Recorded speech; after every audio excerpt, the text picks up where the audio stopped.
So I'm gonna be giving you a few exercises specifically for forehand spin, overall body strength, and the serve. It is really important that no matter what exercise we do, we still want to prevent injuries. We still want to feel strong. So make sure to stay tuned until the end. I want to give you a few exercises from home that you can do to help developing your spin and the form, the take back on that forehand. Sometimes, for example, here it's a rainy day and it's a really good idea if you want to improve on some other things to do exercises to build that muscle memory, so when you get back on court, then it's much better. So I notice a lot of you are still struggling with getting that spin down and just being able to fully accelerate and that ball not to fly out.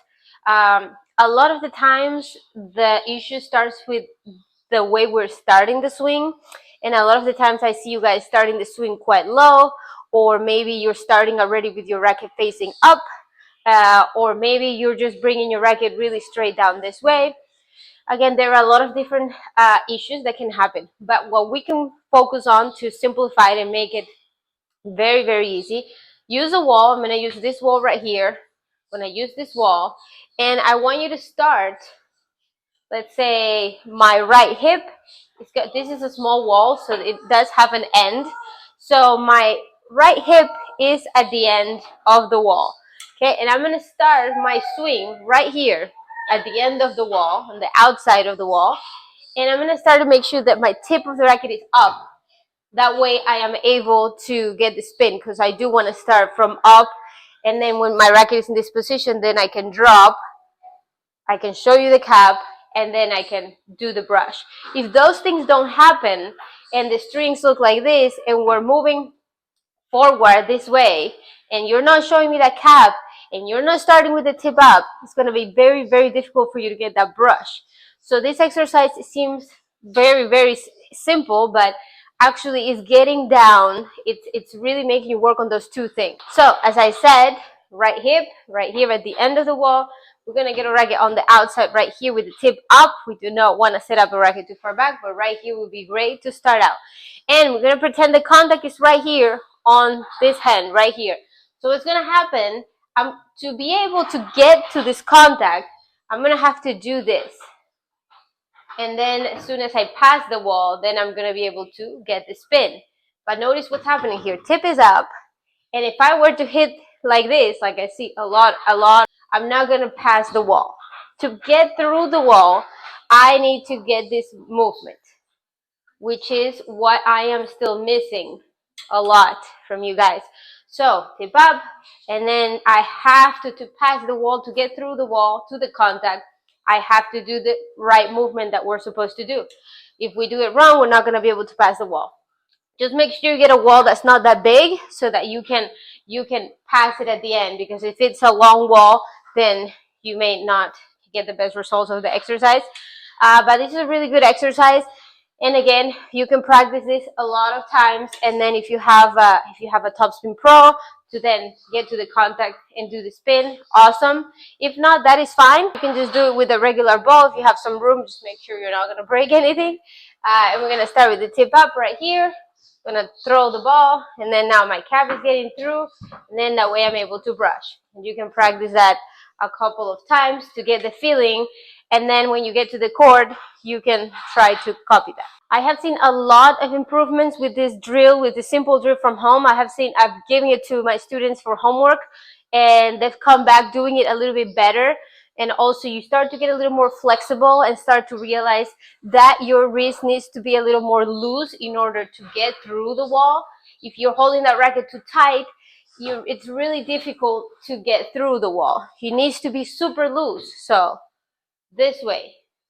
So this makes it so that you have to do it the right way. So I would practice this quite a lot. And again, if you can feed yourself a ball and there's somewhere you can hit, even better.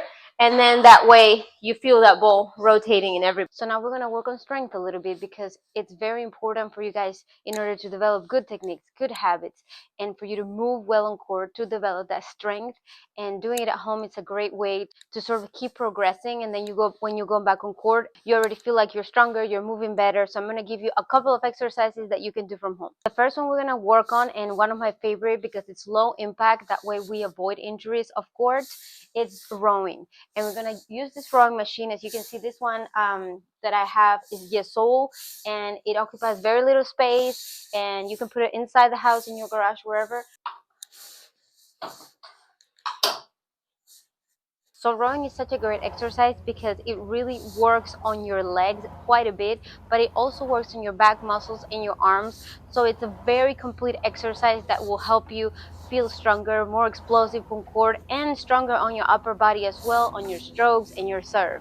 So that's why I love to recommend rowing. With the yesoul rowing machines, you guys can check how fast you're doing it, how many calories you're burning.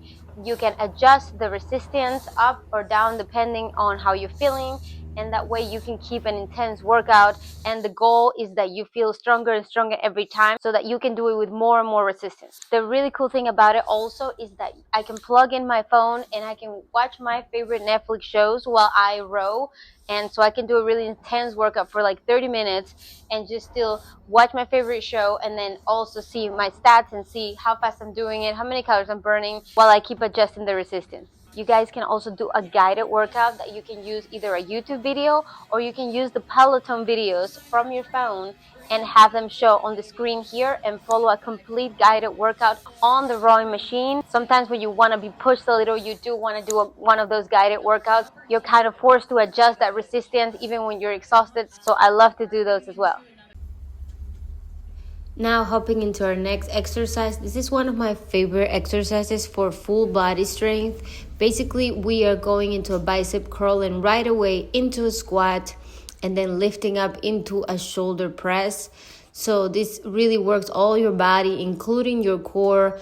And I love to do about 15 reps, and I do 3 to 4 sets.